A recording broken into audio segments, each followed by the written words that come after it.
Right now, though, this law is just passed, and now you're equal. Absolutely. But just like you were saying with marriage equality, there was pushback. There was pushback, and it really was people's personal stories. So we talked about, sort of how did this law pass this session? Because I will say there was more pushback against this bill than in 2011. I think because for some people in Massachusetts, it was becoming a little more personal. There was, you mentioned going to North Carolina, to use the bathroom. There was this obsession, unfortunately, by opponents of the anti-discrimination bill about whether a person based on their gender identity can use a certain bathroom. And so it was named in very unfortunate terms as the quote-unquote bathroom bill. Yes. And so we really had to push back on that. And so I did get, some calls from people that said, I support the fact that government shouldn't discriminate against someone for their gender identity, but I'm still uncomfortable with the bathroom provision or just any other public accommodation. So having to explain the implications of the law. You became an expert in a hurry, I would imagine. I had to, because there were definitely people calling that were opposed to the bill, and so certainly had individuals like yourself coming to the State House to testify. I will say it was also very powerful to have a lot of families bring in their children. Right.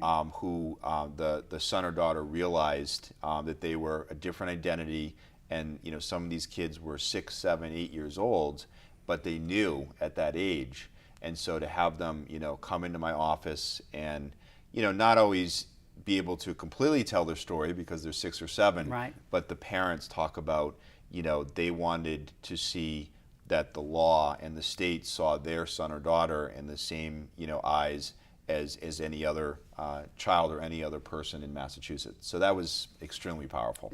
I can only imagine, because the reason I moved here was, like I said, for me to become an equal citizen. Mm-hmm. But I work with these children that you're talking about that come right. to the State House. I volunteer at a camp called Camp Aeronautic in New Hampshire. Mm-hmm.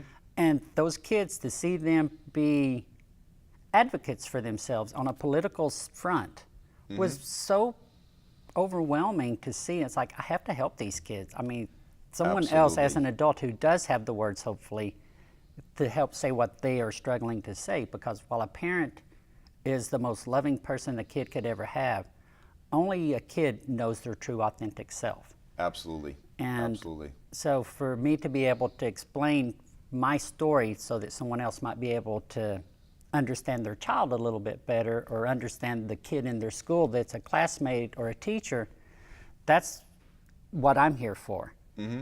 And you're helping me to do that, and I'm very, very grateful, Senator. I'll say that 1,000 times today, I'm sure. I won't complain. Okay.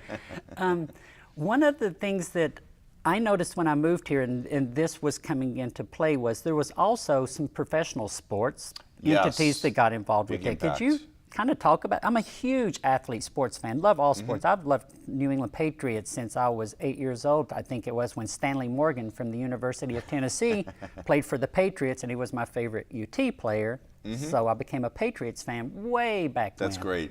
And so I don't know particularly of the sports teams that supported it off the top of my head, but could you talk mm-hmm. about that a little bit?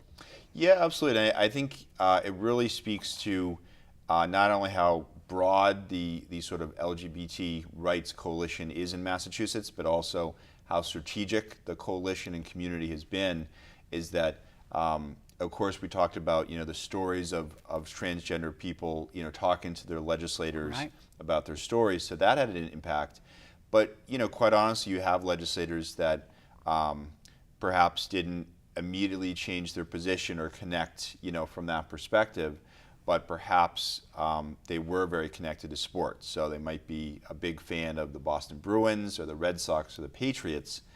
And I think, there's a sense that, athletes, sports teams are the mainstream, mm-hmm. right? That they're heroes to kids, they're people that people look up to.